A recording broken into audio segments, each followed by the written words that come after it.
You to follow recipes. Limited time, $30 off your first box, free shipping. HelloFresh.com/Colin. All right. This is the way the game works in our business. Stories get out when you want them out. You ever see the movie JFK? And you're like, conspiracy? You think that the truth wouldn't have gotten out if there really was some amazing conspiracy and we wouldn't know? Good God, folks, nobody can keep a secret. Our White House has leaks every 15 minutes. Nobody can keep a secret in life. No, but my friends can't keep a secret.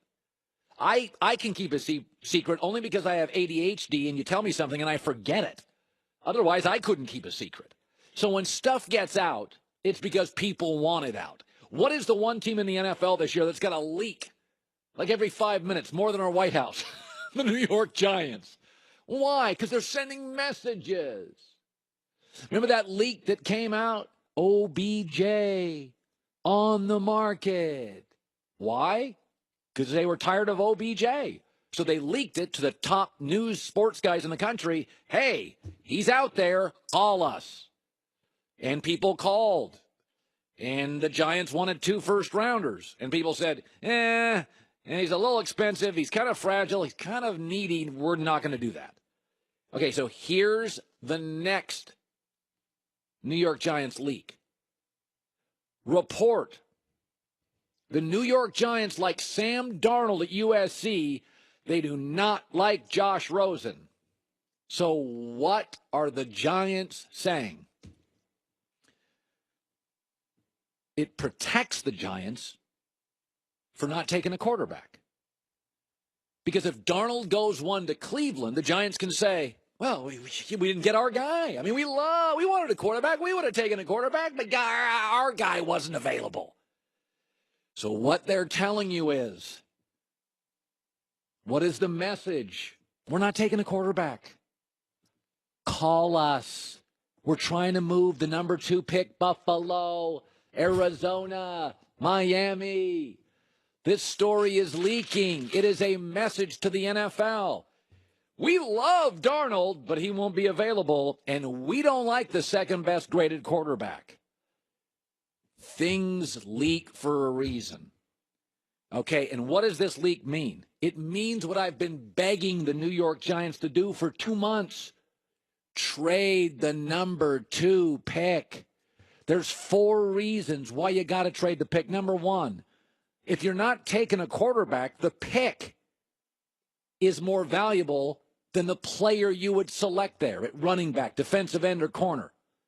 Number 2, we have multiple desperate teams that will overpay. Number 3, one of the teams is Buffalo, and they have numerous picks.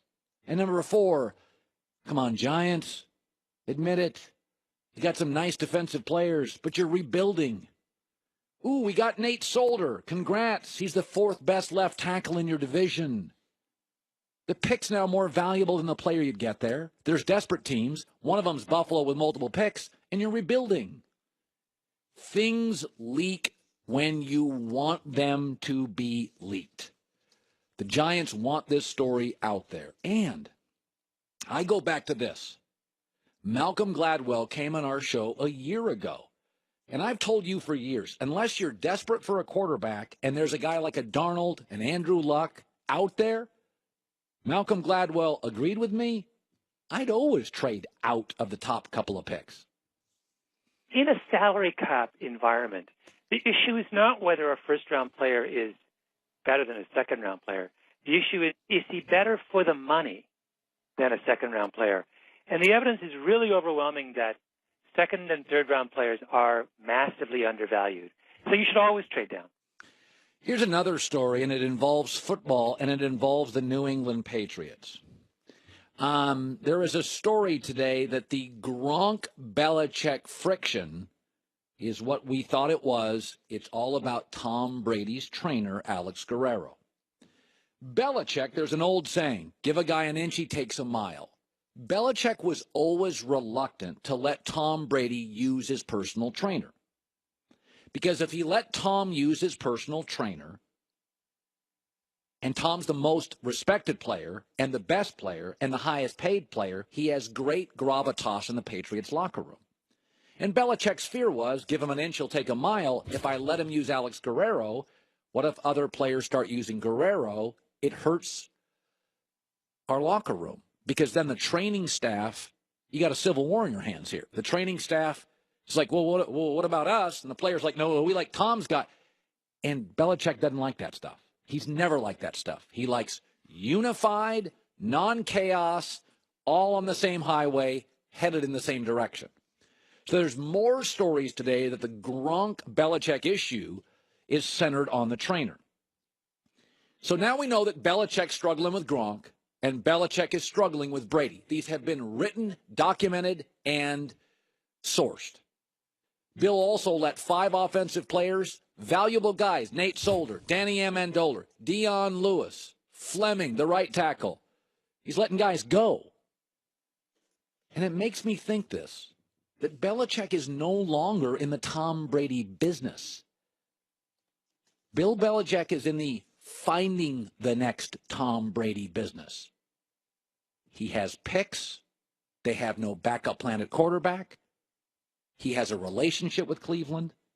And next year's quarterback draft and free agent quarterback class is weak.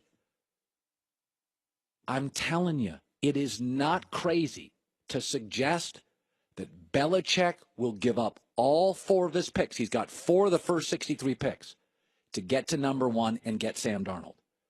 Unless Belichick's retiring, he has a history, 20 years of always having a young succession plan at quarterback. Unless he's retiring, he goes into the next year for the first time ever without one. It ain't crazy. It may not happen.